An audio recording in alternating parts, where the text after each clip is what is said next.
ఓం అస్మద్గురుభ్యో నమ. శ్రీమతే రామానుజాయ నమ. తిరుప్పావై వ్రతంలో భాగంగా ఈవేళ 13వ పాసురాన్ని మనం దాని యొక్క అంతరార్థాన్ని తెలుసుకునే ప్రయత్నం చేద్దాం.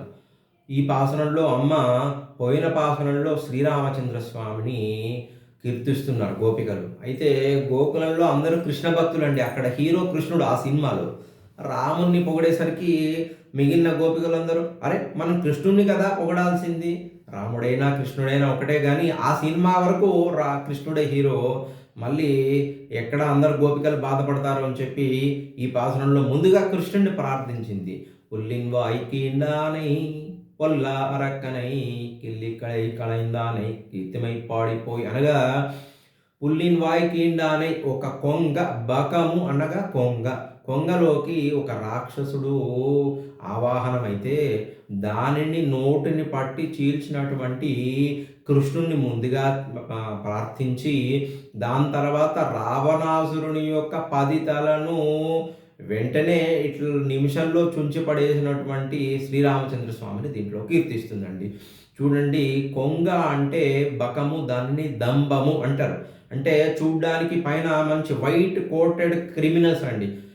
చూడ్డానికేమో మంచిగా తెల్ల బట్టలు మంచిగా కనబడతారు, సాత్విక భావంతో కనబడతారు. కానీ వాడు లోపల ఉన్నదంతా కుళ్ళు కుతంత్రాలు. ఎప్పుడు ఎదుటి వారిని బాధిద్దామా, ఎప్పుడు ఎదుటి వారిని మాటలతోని బాధిద్దామా అని చెప్పేటువంటి ఒక దంభము కలిగినటువంటి వారిని సంహరించినటువంటి వాడా.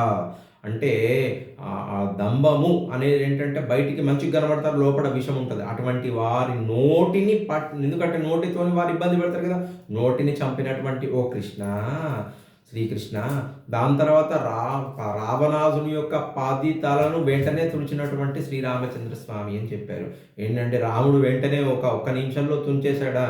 లేదండి, రాముడు చాలా యుద్ధం, వానరులను తీసుకుపోయి చెట్టనక పుట్టనక తిరిగి కొన్ని రోజులు యుద్ధం చేశాడు. కానీ దీంట్లో ఏం చెప్పిందండి, వెంటనే ఇట్లా 10 తాళలను వెంటనే చిదిమి పీకేసిన వాడా అని చెప్పడంలో అంతరార్థం ఏంటంటే రాముడు తలుచుకుంటే సంకల్ప మాత్రంలో వెంటనే రావణాసురుని చంపేయచ్చు. కానీ మన కృష్ణ పరమాత్మ ఏమో వెంటనే బిజినెస్ ఏం లేదు, డైరెక్ట్గా సుదర్శనం తీసుకొచ్చామా వాడిని చంపేసామా.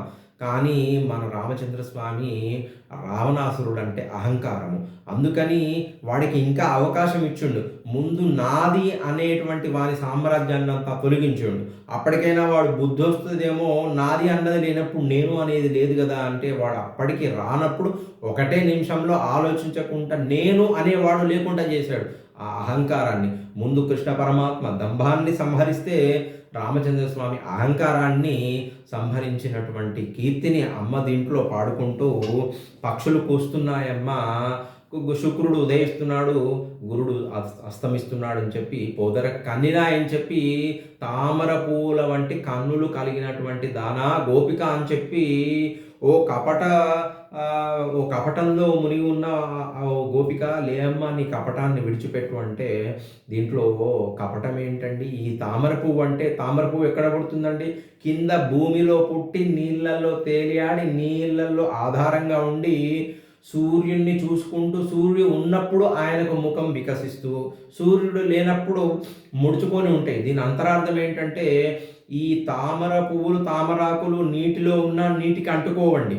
దాని తర్వాత సూర్యుడు వచ్చినప్పుడే విచ్చుకుంటాయి. అంటే ఈ లౌకికమైనటువంటి ప్రపంచంలో ఉంటారు, ఈ సంసారంలో ఉన్నా కూడా ఈ సంసారంలో ఉన్నటువంటి మలినాలను కానీ వాటన్నిటిని అంటుకోకుండా పరమాత్మకు అభిముఖమయ్యి పరమాత్మ తత్వం ఉన్నప్పుడు మాత్రమే వాళ్ళు కళ్ళు తెరిస్తారు. తర్వాత వాళ్ళు ఈ లోకాన్ని తగులుకోరు అని చెప్పడం కోసం పోదర కన్నినాయ్ తామర పూల వంటి నేత్రములు కలిగినటువంటి దానా అని చెప్పి కళ్ళం తవిరెందు కపటాన్ని విడిచిపెట్టమ్మా అంటే కపటం అంటే ఇంత కలిగినటువంటి ఈమెకు కపటం కాదమ్మా. అంటే ఇంత జ్ఞాననిష్ట కలిగి అంత ఆ పారతంత్ర్యత భగవంతుని పైన ప్రేమ కలిగినటువంటి అమ్మ, నువ్వు ఒక్కదానివే కృష్ణ విరహాన్ని లోపల అనుభవిస్తూ పడుకుంటే నువ్వు మా అందరికి దారై చూపించి అందరితోని అనుభవిస్తే కదా దాని యొక్క సంపన్నత పెరుగుతుంది అని చెప్పి కపటం అంటే నువ్వు ఒక్కదానివే అనుభవించేటువంటి గుణం అది వదిలిపెట్టి రా అమ్మ. మనము భాగవతం ఎప్పుడైనా మనం దేవుడి పనులు ఎప్పుడైనా ఒంటరిగా చేయొద్దండి, అందరం కలిసి చేస్తే. ఇప్పుడు చూడండి, దేవుడు వర్షం వర్షిస్తే అతని పూజించిన వారి మీద వర్షం పడుతుంది, పూజించని వారి మీద వర్షం పడుతుంది. కాబట్టి మన అందరం కలిసి చేస్తే అందరి మీద భగవంతుని యొక్క కృప ఉంటుంది కదా అని చెప్పి ఓ కపట కలిగినటువంటి గోపిక అని చెప్పింది, కానీ ఆమెను ఆక్షేపించడం కాదు. ఈ రకంగా అమ్మ రామచంద్రస్వామిని కృష్ణుని ఈ పాసురంలో మేల్కొల్పుదాం రా అని చెప్పి గోపికలతో చెబుతుంది.